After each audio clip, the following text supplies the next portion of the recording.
हिंदुस्तान के मुस्लिम पॉलिटिक्स में भी इस वक्त एक तूफान खड़ा हुआ है। पहली बार अज़दुद्दीन ओवैसी को लेकर देश के तमाम मुफ्ती मौलाना दो गुट में बंट गए हैं। जमीयत उलेमा हिंद के चीफ मौलाना महमूद मदनी ने ओवैसी की मुखालफत की, लेकिन इसके उलट तमाम मुफ्ती मौलाना ओवैसी के साथ खड़े हो गए हैं। अजमेर शरीफ की अंजुमन कमेटी ने ओवैसी को मुसलमानों का नेता घोषित कर दिया। All India Muslim personal law board और दारुल उलूम देवबंद के तमाम लोग भी ओवैसी के फेवर में बोल रहे हैं। पंजाब के शाही इमाम ने मौलाना महमूद मदनी को खरी खोटी सुनाई है। सवाल यह है कि क्या हिंदुस्तान के मुसलमान अब अपना एक नेता चुनना चाहते हैं? क्या राजनीति से दूर रहने का दावा करने वाले मुस्लिम धर्मगुरुओं को भी अब एक लीडरशिप की जरूरत महसूस होने लगी है? पूरा सिनेरियो क्या है, इस रिपोर्ट से समझिए।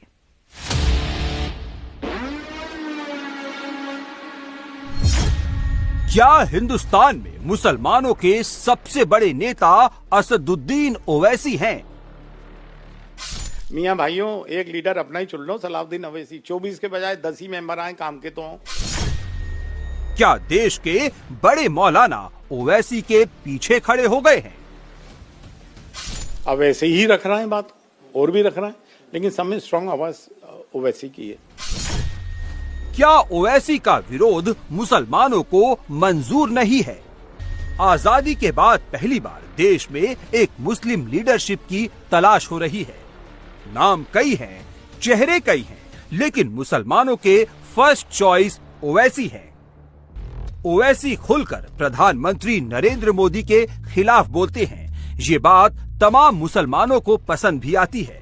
यही वजह है कि अजमेर दरगाह शरीफ के खादिमों और अंजुमन कमेटी ने साफ ऐलान किया है कि ओवैसी ही मुसलमानों के सच्चे लीडर हैं। अंजुमन कमेटी के सेक्रेटरी ने एक वीडियो भी जारी किया है, जिसमें लिखा है, वी डू कंसीडर ओवैसी साहब एज ट्रू मुस्लिम लीडर। आप लोगों ने मान लिया कि आपका सिर्फ एक ही नेता वो ओवैसी हैं? होना तो एक ही नेता चाहिए भाई, कोई तो होना चाहिए जिसके पीछे आए। हर समाज का एक मुखिया होता है, एक लीडर होता है। ओवैसी के जलसे में, ओवैसी की तकरीरों में, ओवैसी की मीटिंग्स में जबरदस्त भीड़ उमड़ती है और उनकी मुखालफत सिर्फ आम मुसलमानों को नहीं, मौलवियों मौलानाओं को भी नागवार गुजरती है। पिछले कुछ सालों में असदुद्दीन ओवैसी एक ऐसे नेता के तौर पर स्थापित हुए हैं जो मुसलमानों के मामलों में खुलकर बोलते हैं। चाहे सड़क पर मंच लगा हो या फिर संसद, मुसलमानों के मुद्दों को ओवैसी जमकर उठाते हैं। उनके बोलने का अंदाज हो या फिर दर्द देने का मामला, विरोधी भी ओवैसी की बातों के कायल है। यही वजह है कि मुसलमानों का एक बड़ा तबका भले ही ओवैसी की पार्टी को वोट न देता हो, लेकिन उनकी बातों को सुनता है, और अगर कोई ओवैसी के खिलाफ बोलता है तो उसके विरोध में भी खड़ा होता है। सवाल ये है कि ओवैसी अचानक से मुसलमानों के पसंदीदा नेता कैसे बन गए? जिस ओवैसी की पार्टी के पास देश में सिर्फ एक सांसद है, 10 विधायक हैं, देश के 28 राज्यों और 8 केंद्र शासित प्रदेशों में से सिर्फ 3 राज्यों में मौजूदगी है, उस AIMIM के मुखिया ओवैसी के पीछे मुसलमानों का सपोर्ट बेस कैसे तैयार हो रहा है? इसकी सबसे बड़ी वजह यह है कि ओवैसी हर मंच पर दिखते हैं। देश की संसद में उनकी मौजूदगी है। वक्फ बिल के लिए बनी ज्वाइंट पार्लियामेंट्री कमेटी में वो मेंबर हैं। मुसलमानों के हक की आवाज सबसे जोरदार तरीके से उठाते हैं। इलेक्टोरल पॉलिटिक्स में सबसे एक्टिव मुस्लिम लीडर के तौर पर नजर आते हैं। ये महमूद मदनी है, जमीयत उलेमा हिंद के अध्यक्ष हैं, दारुल उलूम देवबंद की सुप्रीम पावर कमेटी मजलिसे शूरा के मेंबर हैं। लेकिन मदनी को ओवैसी की पॉलिटिक्स बिल्कुल पसंद नहीं है। ओवैसी के बयान उन्हें भड़काऊ लगते हैं, उनकी तकरीरें गैर मुनासिब लगती है। ये बात तो अब वो खुलकर कहने लगे हैं, लेकिन ऐसा नहीं है कि उन्होंने ये पहली बार कहा है। महमूद मदनी पहले भी कह चुके हैं कि हैदराबाद तक तो ओवैसी ठीक है, लेकिन उन्हें पूरे देश के मुसलमानों का नेता नहीं कहा जा सकता। मौलाना महमूद मदनी जमीयत उलमा हिंद के एक गुट के इस समय अध्यक्ष है। वो राज्यसभा सांसद रह चुके हैं और कई बार चुनाव भी लड़ चुके हैं। ऐसा पहली बार नहीं है जब मौलाना महमूद मदनी ने दूसरे मुस्लिम संगठनों से अलग होकर बयान दिया हो, बल्कि पहले भी वो एनआरसी का समर्थन कर चुके हैं और 370 के मामले में महमूद मदनी का समर्थन हमेशा सरकार के साथ रहा है। मौलाना महमूद मदनी ने ओवैसी पर बांटने वाली राजनीति करने का इल्जाम लगाया तो सबसे पहले दारुल उलूम ने ही उनके बयान से पल्ला झाड़ लिया। महमूद मदनी जिस मजलिसे शूरा के मेंबर हैं, उसी कमेटी के मुहतमीम मुफ्ती अब्दुल कासिम नोमानी ने साफ साफ कह दिया कि वो महमूद मदनी की बात से सहमत नहीं है। देश में 14% मुसलमान हैं, तमाम पार्टियों में मुस्लिम लीडर्स भी हैं, लेकिन फिर भी मुसलमानों का अपना एक अदद नेता नहीं है। आजम खान जेल में है, शफीकुर रहमान बर्क का निधन हो चुका है। यूपी के रामपुर से सांसद मोहिबुल्लाह नदवी और मुरादाबाद से पूर्व सांसद एसटी हसन जैसे कुछ चेहरे हैं और महाराष्ट्र में अबू आजमी जैसे नेता हैं जो एक्टिव हैं। लेकिन पॉपुलैरिटी की बात करें तो ओवैसी की पॉपुलैरिटी इन सब से कहीं ज्यादा है।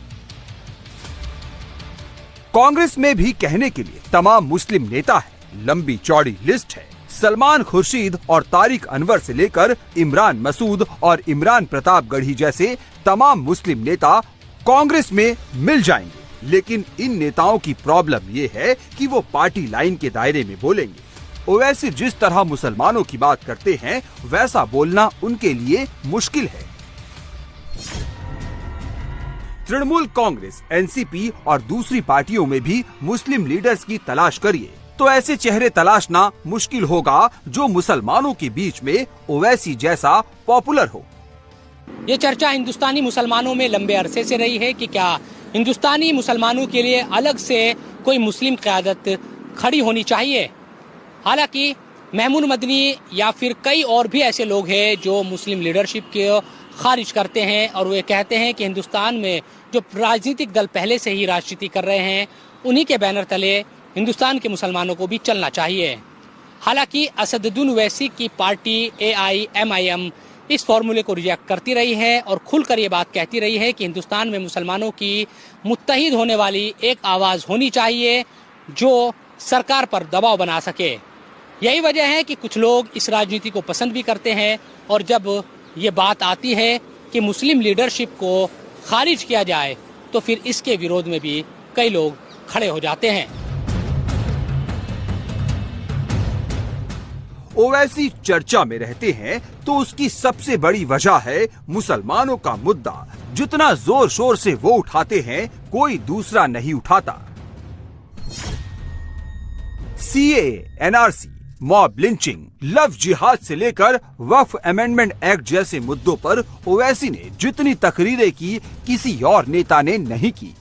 तो ये जो नरेंद्र मोदी की सरकार है, वो वक्फ प्रॉपर्टीज को बचाने के लिए, वक्फ प्रॉपर्टीज को डेवलप करने के लिए, वक्फ प्रॉपर्टीज में एफिशिएंसी लाने के लिए ये बिल नहीं लाई है। ये बिल इसलिए लाया गया है ताकि हमेशा के लिए वक्फ बोर्ड को खत्म कर दिया जाए। उसमें लिखा हुआ है प्रैक्टिसिंग मुसलमान रहेगा, वो ही वक्फ करेगा। अब प्रैक्टिसिंग मुसलमान का मतलब क्या है? क्या वो 5 वक्त की नमाज पढ़ने वाला होगा? क्या वो दाढ़ी होगी, सर पे टोपी होगी? क्या वो रातों में जाके मस्जिद में इबादत करेगा? क्या वो कुरान का हाफिज होगा? क्या उसकी वाइफ मुस्लिम होगी या नॉन मुस्लिम होगी? ये तुम कौन होते तय करने वाले? 5 साल प्रैक्टिसिंग मुस्लिम है ना, ये देख लो आप। अच्छा, कोई ऐसा लॉ हिंदू धर्म में नहीं है, कोई भी कभी भी दान दे सकता है। आप ये क्यों लेकर आए बताओ? आप कौन होते? मैं प्रैक्टिसिंग हूं नहीं हूं, मैं मुसलमान हूं। मेरे घर में झांक के देखेंगे नरेंद्र मोदी, या फिर 5 साल के बाद मोदी बोलेंगे आओ बेटा तुम मुसलमान सर्टिफिकेट लेकर जाओ। आजकल ओवैसी के सामने सबसे हॉट टॉपिक वक्फ बिल है। केंद्र सरकार ने 8 अगस्त को लोकसभा में वक्फ अमेंडमेंट बिल पेश किया था, लेकिन विरोध के बाद उसे ज्वाइंट पार्लियामेंट्री कमेटी के पास भेज दिया गया, जहां 44 अमेंडमेंट्स पर चर्चा की जा रही है। 22 अगस्त से लेकर अभी तक जेपीसी की 10 से ज्यादा मीटिंग्स हो चुकी हैं। शनिवार को जेपीसी की मीटिंग हैदराबाद में हुई उससे पहले मुंबई में हुई, ओवैसी सब जगह नजर आते हैं। वक्फ बिल के खिलाफ अपनी बात रखते हैं और मंच पर आते हैं तो सीधे मोदी पर हमला बोलते हैं।